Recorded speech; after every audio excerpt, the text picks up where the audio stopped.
एक जमुना थी 12 दाने एक साहूकार के खेत में जा रही थी। जमुना ने 12 दाने जो के खेत में से तोड़ लिए। गंगा बोली बहन ये तो चोरी हो गई, तुझे तो पाप लग गया।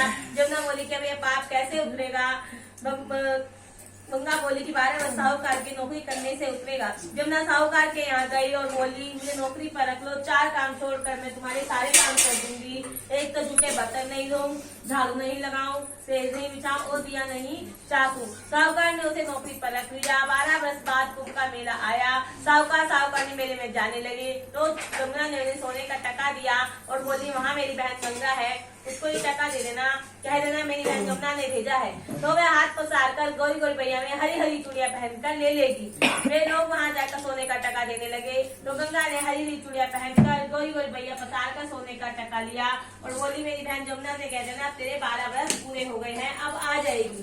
साहूकार घर आए, जमुना से बोले कि तेरी बहन सजदार होकर बहनेगी।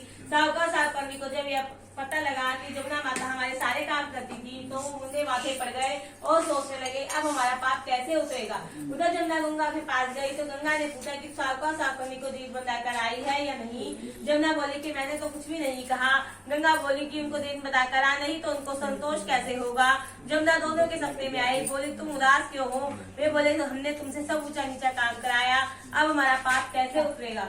जमुना बोली कि तुम्हारे कोई पाप नहीं लगा, मैं तो अपना पाप उतारने आई थी। तुम्हारे खेतों में से 12 दाने गेहूं के तोड़ लिए, इसलिए मुझको दोष लग गया था। तुम्हारा 12 साल काम करने से मेरा दोष उतरा है।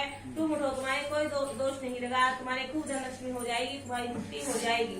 हे जमुना माता जैसे मुक्ति साहूकार ने गोदी वैसी सबको देना, हमें भी हमारे सारे परिवार को देना।